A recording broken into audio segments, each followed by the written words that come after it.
Hey, welcome to our Retire Early lifestyle. Got some whoppers for you. Stick around. Got some good ones. They're always good. Whoppers, what it is. But you can see that we're still here at the beach, and yes, you will know when things change. Speaking of that, let's start with our first whopper.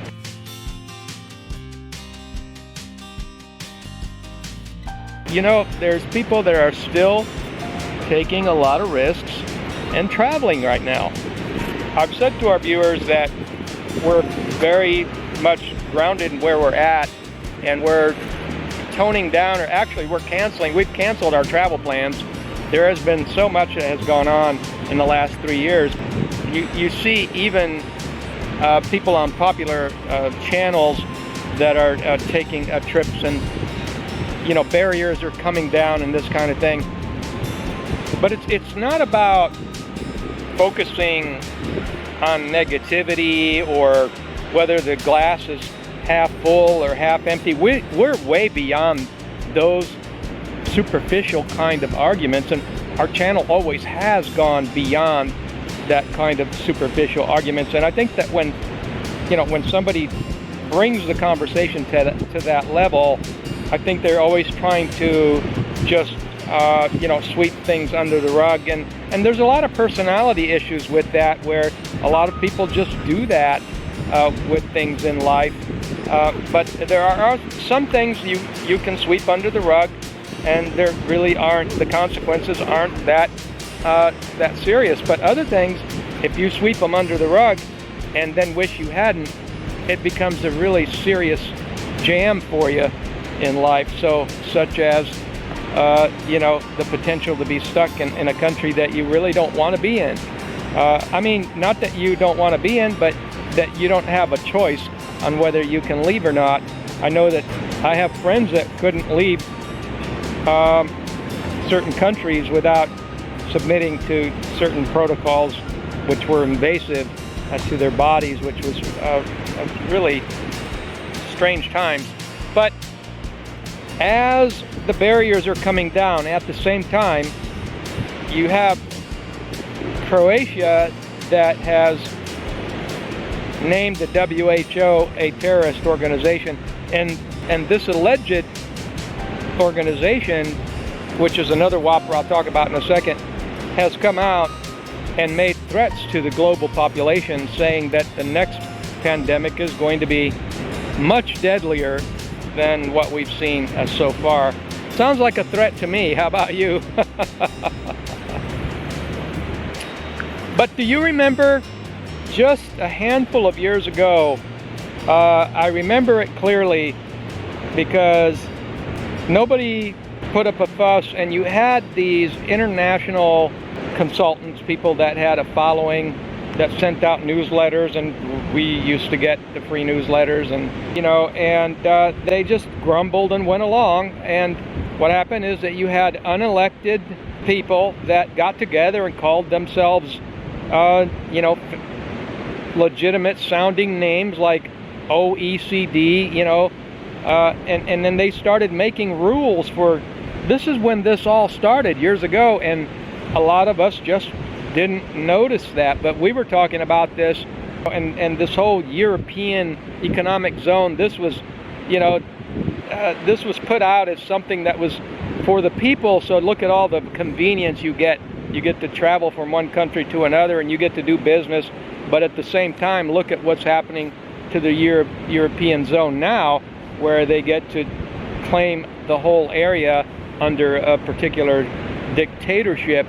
And I know that a lot of people are still getting lulled into a false sense of security. And it's like the eye of the storm. It's like you get the eye of the storm and you get lulled into a false sense of security, and you drop your guard. And instead, you should be getting ready to, to survive what's coming. I'm just not one of those people that puts his head in the sand and sweeps things under the rug. Having seen what I've seen and experienced what I've experienced going abroad and traveling the world for 12 years, where previous homeschooling homesteaders turned world travelers all before typical retirement age. And we also, I should mention, our whole family traveled the United States in a 30-foot travel trailer, so we visited all of the United States also, all of the Southwest and everything, the Florida, the Texas, Arizona, the whole thing, the Pacific Northwest. We've been all over the United States, and I'm glad that we did it. But moving on, these agencies that came out just a few years ago when everything was coming together, we didn't know, although some of us knew in the sense that we saw it, we recognized the power grab that it was and what was happening and what was coming together.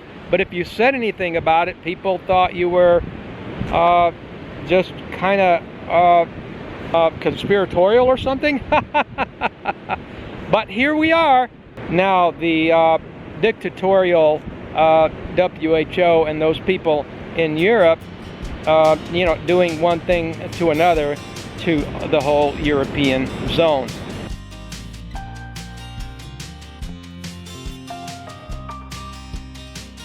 In the news also, Louisiana has decided to divorce the United States, which, you know, we could be and should be seeing that happen in Europe with some of these countries, places like Italy and other places like Croatia, and some of these places, they ought to just, you know, they ought to just do it and divorce the European zone.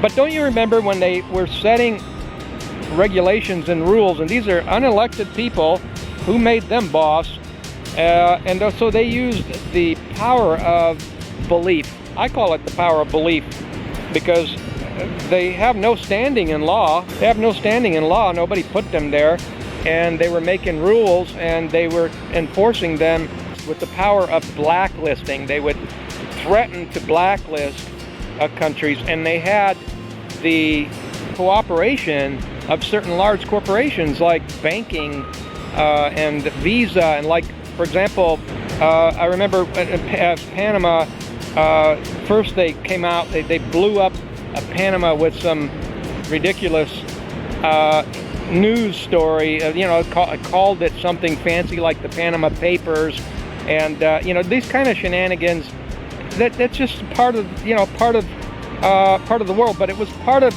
the setup.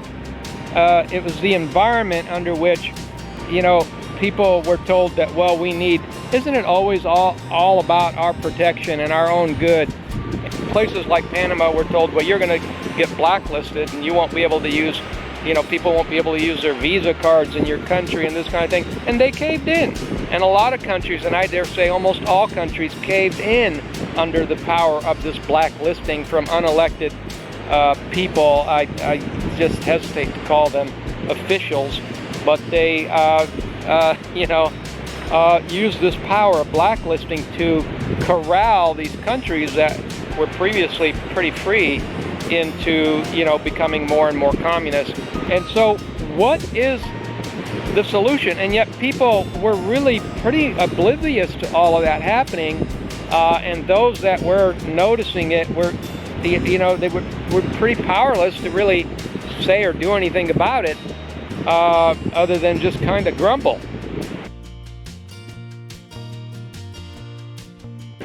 And so, I mean, I'm the type of person, I just put my money where my mouth is, and I just don't do business. Like all these years, I've said previously, I've got like a half a dozen inventions I could easily be marketing on Amazon, but I don't want to do business with communists. And that's a kind of conviction, you know, that a lot of people should consider having, and, you know, consider thinking what is important in life, you know, and what are your boundaries? You know, you just don't have any boundaries, or you just, you know, you just go out and do whatever. That's what you call the love of money. You know, that's, a lot of people get that wrong, that teaching from the Bible. They say that, oh, the Bible's no good because it says that money is evil, but it doesn't say that. It says that the love of money is the root of all evil. And so when you love something, you exalt it, you put it first, you put it above everything. And that's what that's talking about. And so turning a blind eye to the wrongs in this world, and, you know, sending money to communists and countries that want to take over the world and enslave you. Well, how much sense does that make? That makes no sense to me. I won't support that. And so I don't do anything with these 6 inventions. And they're great inventions because I invented them. Oh, I say that in jest, but actually I have an invention that was stolen from me years ago that's in global stores now. And so anyway, old story there. Moving on. Honey, it's getting windy. Moving on, it's getting windy. I'm going to prop up my windshield here for you. So we've had a good background view here for a minute. But so what do you think about all that? Do you remember when all that was happening, when all this OECD and all this European Union was coming around? And at first, you know, it was all about the benefits, and then all of a sudden these concocted organizations sprung up, and they start dictatorship, you know, what other countries can and cannot do. So that was, you know, that was the initial tip of the iceberg that I think people should have seen that. That's when it was first beginning. But we now, 20 years later, 22, 23 years later, we see how much more of the same kind of thing we have. And it's like it gets worse and worse and worse. Not to, you know, that's why I started the conversation about glass half empty, glass half full. It's not about that at all. It's about people trying to enslave us. And these people are still there, so they're not gone. And so, yeah, we get tempted. We still want to travel. I get tempted. I want to get on a plane next week and go here and go there. And it's always on my mind. You know, I'm always thinking about going here and going there, but I'm loath to do it. But you may see us do it, make a quick trip somewhere. But it's really a risky thing to be considering at this time. And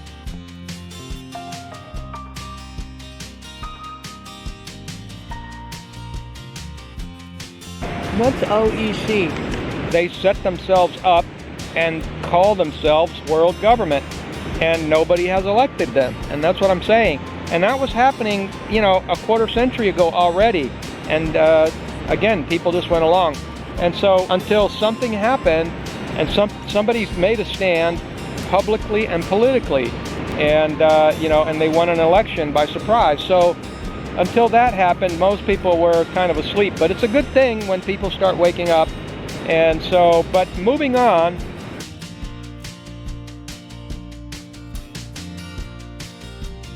we now have had just a slew of organizations, and extremely large ones at that, in the investment arena, making a bid for Bitcoin ETFs. Now, this deserves a conversation because a Bitcoin ETF is not the same as having Bitcoin in your own private wallet. It's like the difference between having cash in your wallet and having a stock that represents the US dollar in your regulated know your customer bank account. That normally sounds okay, right? It's like people would say, yeah, what's the problem, Frank, you know?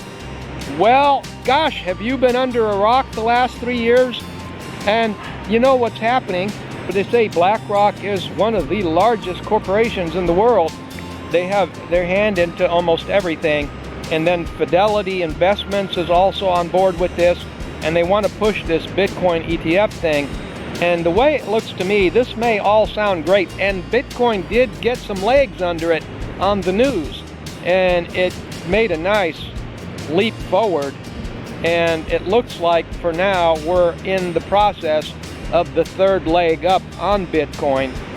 I just wanted to say about these participants, you notice how at the same time you've got the other participants slowly chipping away at your ability to onboard your private Bitcoin into your private wallet. So they're attacking the main Bitcoin onboarding platforms in the USA, you know, like CoinDesk and Binance, but at the same time, people and members of the same cartel, group and corporations are saying, no worries, folks, You won't be denied the ability to get on board the profits of Bitcoin. When Bitcoin finally makes its huge move up, you'll be able to buy these ETFs. But alas, this is a Trojan horse, because that's how they're roping us in and keeping us into their system that they're going to corral with their CBDCs. And of course, you knew that, but how many people are falling for this? You make it super easy to just say, hey, look, you can go ahead and participate in the Bitcoin rally and the Bitcoin move. Just buy these ETFs, and then whammo, you get slammed into the CBDC and you lose your freedom and your money. Because we saw what they're doing in Europe, where they came out and said that you're not going to be able to spend more than, forget what it was, just a paltry amount of money at one time. It was so small, a lot of people won't even be able to pay the rent with that. So this is what these dictators or these people have in mind. And that's why I say it's not about the glass half full or the glass half empty. It's about seeing things as they are and extrapolating what does that mean, and what should I be doing, and what is the best thing to do for me and for our family and for our life. So I hope you enjoyed the video. Thanks for coming to the channel. Give us some comments below. Have a wonderful day.